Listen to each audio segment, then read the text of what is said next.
say all of them because I'll get taken down, I'll get flagged. But imagine all these demonic laws, all these things that are happening right now. Imagine if there was no moral compass, there's no believers, there's no salt in the earth. Are you guys hearing what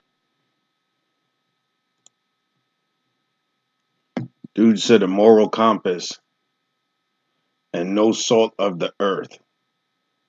The moral compass starts at Psalm 147, 19 to 20.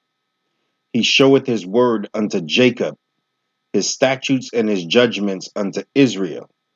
He hath not dealt so with any nation, and as for his judgments, they have not known them. Praise ye the Lord. So the Israelites are the moral compass. Then he said that Christians are the salt of the earth. But in Matthew 5 and 13, when Jesus of Nazareth was talking to Israelites, he said, ye are the salt of the earth. But if the salt have lost his savor, wherewith shall it be salted? It is thenceforth good for nothing but to be cast out and to be trodden under foot of men. Now, that trodden under foot of men is important because you have to understand the context of it. We're going to go to Luke 21 and 24. And they shall fall by the edge of the sword and shall be led away captive into all nations. And Jerusalem shall be trodden down of the Gentiles.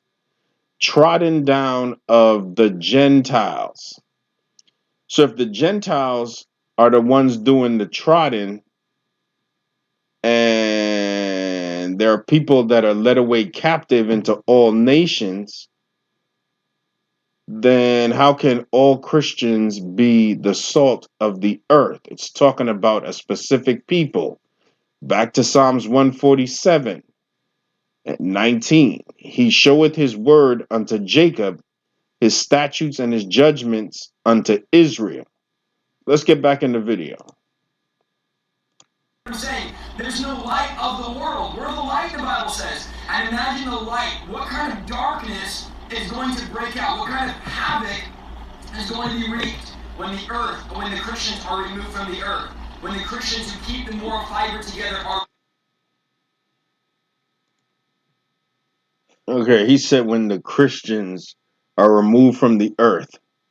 All right, let's go look at that. 1 Thessalonians 4 and 16.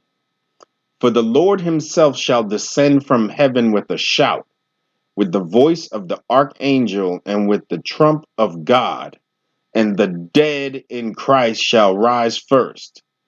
The Most High is not a God of the dead. He's a God of the living. So if you're dead in Christ, you're going to rise first. Well, let's get an explanation of that. 2nd Ezra 13:16, that's the Apocrypha. It's a part of the original King James Bible. For as I conceive in mine understanding, woe unto them that shall be left in those days. So destruction to those that are left in those days. And much more woe unto them that are not left behind. So it's going to be more destruction for those that are not left. Who are those that is going to get more woe that are not left behind? The dead in Christ that shall rise first. Eyes wide open. And let's go back to 2nd Ezra 13:16. For as I conceive in mine understanding, woe unto them that shall be left in those days. So there's going to be destruction for those in those days. But what were we told? Matthew 24 and 13. But he that shall endure unto the end, the same shall be saved. So, although there is woe, we must endure unto the end.